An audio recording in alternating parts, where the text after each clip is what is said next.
అంతరిక్షంలో ఆకాశ మార్గంలో వెళ్ళిపోతున్నారు వాళ్ళ వాహనాల మీద. గరుత్మంత వాహనం ఆగిపోయింది, మిగిలిన వాహనాలు ఆగిపోయాయి. శ్రీ మహావిష్ణువు గరుత్మంతుని వంక చూసి అడిగాడు, ఏం ఆగిపోయావని అడిగాడు. అంటే ఆయనకి తెలియనిదా? ఆయనకి ఎందుకు వాహనం ఆగిపోయిందో తెలియని వాడైతే గరుత్మంతుడు చెప్తే తప్ప తెలుసుకోలేని వాడైతే ఇక ఆయన విష్ణువు ఏమిటి, ఆయనకి సర్వజ్ఞత్వం ఏమిటి? కాదు, మనకి తెలియచెయ్యడం కోసం అడుగుతూ ఉంటారు ఆ ప్రశ్నలు. అందుకని ఎందుకు ఆగిపోయావని అడిగాడు. అడిగితే ఆయన అన్నాడు, కింద అత్రి అనసూయల యొక్క ఆశ్రమం ఉంది, ఆవిడ మహాపతివ్రత. అనసూయమ్మ కింద ఆశ్రమంలో ఉండగా, అటువంటి ఆశ్రమ ప్రాంగణం ఉండగా వాహనం పైనుంచి వెళ్ళదు, అందుకని మార్గం మళ్ళించి వేరు మార్గంలో తీసుకెళ్తాం అన్నారు. అలా తీసుకెళ్ళండి అన్నారు. ఎవరివి? సామాన్యులు కారు. సృష్టికర్త అయిన బ్రహ్మగారి హంసవాహనం, స్థితికర్త అయిన శ్రీ మహావిష్ణువు యొక్క గరుత్మంత వాహనం, ప్రళయకర్త అయినటువంటి పరమశివుని యొక్క వృషభ వాహనం ఆ ఆశ్రమం నుంచి దాటి వెళ్ళలేక ఆగిపోయి పక్క నుంచి వెడితే ముగ్గురు మూర్తులు మాట్లాడుకున్నారు. ఏమి మహాపతివ్రత కింద ఈమె పాతివ్రత్యాన్ని పరీక్షిద్దామన్నారు. ఈ మాట మీరు చాలా జాగ్రత్తగా అర్థం చేసుకోవాలి. సాధారణంగా మీకు పౌరాణిక భాషలో ఈ మాట ఉంటుంది, ఆమె పాతివ్రత్యాన్ని పరీక్షిద్దామని. పాతివ్రత్యాన్ని పరీక్షిద్దాము అన్న మాటకి అర్థం ఆవిడ్ని ఏదో ఇబ్బంది పెడదాము అని భావన చేయకూడదు. ఆమె ఎంతటి యోగ్యురాలో, ఎంత శక్తివంతురాలో, ఆ ధర్మాన్ని పాటించి ఆమె ఏమి సాధించగలిగిందో, అది ఎంత గొప్పదో లోకానికి తెలియాలి. లోకానికి చెప్పకపోతే వాళ్ళ గురుత్వం ఎలా? నిన్న మీతో చెప్పే కదా, భగవంతుడే గురువుగా నిలబడ్డాడు.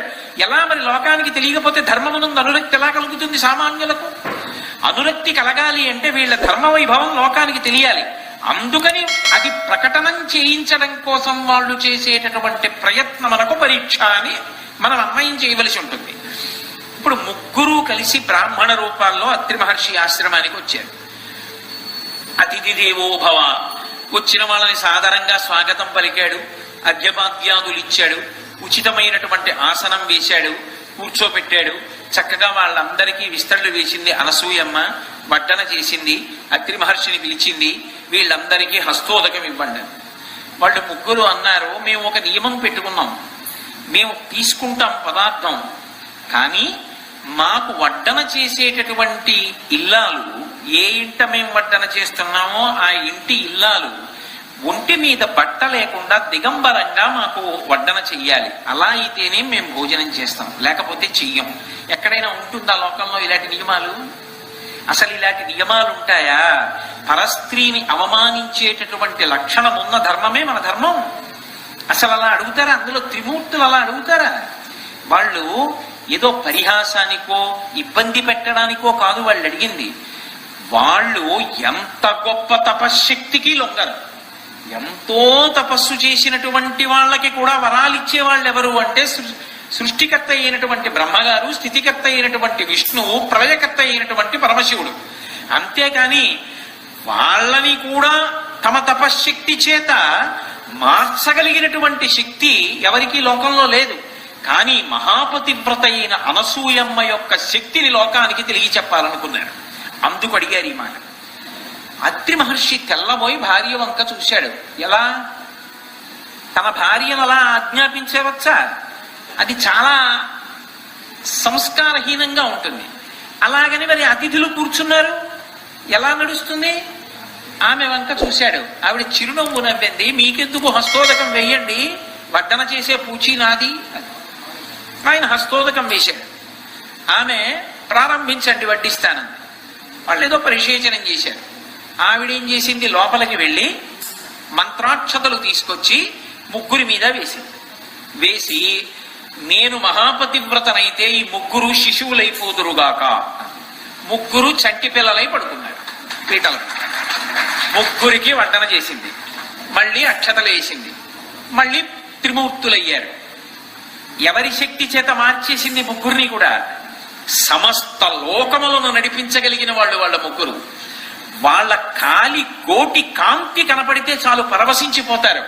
అటువంటి ముగ్గురిని తన శక్తితో అక్షతలు వేసి పసిపిల్లల్ని చేసి, ఈ దేశంలో పతివ్రతా ధర్మం ఎంత గొప్పదో ఆలోచించండి. అందుకే నెలకి 3 వానలు, నెలకి 3 వానల్లో ఒక వాన దేని వల్ల పడుతుంది అంటే పతివ్రత తత్వము కలిగినటువంటి స్త్రీల వలన ఒక వాన. అటువంటి వాళ్ళ పేరెత్తిన వాన పడవలసింది. లేకపోతే ఈ లోకంలో ధర్మం ఉందని ఎలాగండి చెప్పడం?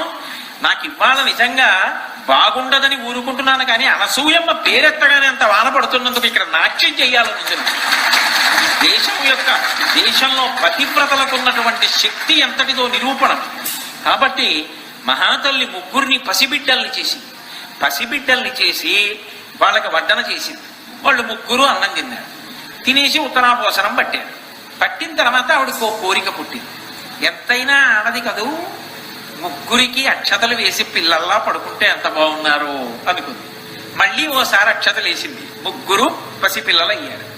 3 ఉయ్యాలలు కట్టింది. ఏముంది 3 చీరలు దూలానికి వేసి ఆ 3 చీరల ఊయలలో ముగ్గురిని పడుకోబెట్టి ఊపుతోంది.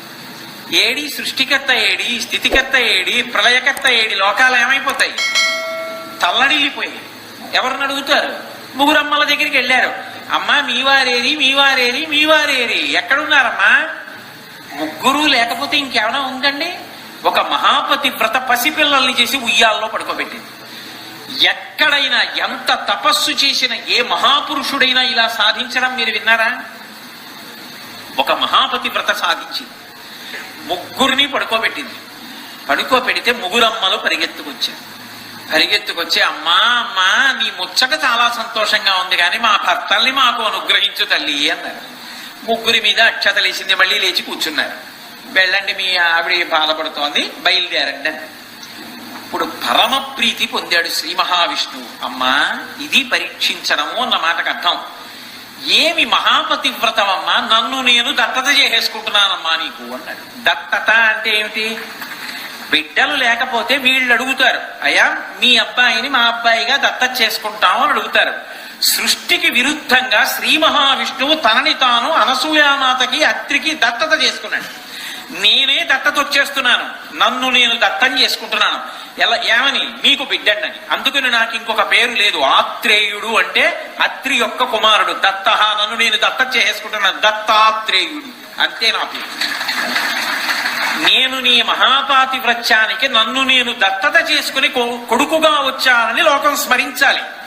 అమ్మా నా వంక చూడగానే, నా దేవాలయానికి రాగానే, ఇలా చూడగానే అబ్బా అనసూయామాత యొక్క పాతివ్రత్య శక్తి, అత్రి మహర్షి యొక్క తపశ్శక్తి, శ్రీ మహావిష్ణువు అంతటి వాడు తనని తాను దత్తత చేసేసుకుని దత్తాత్రేయుడై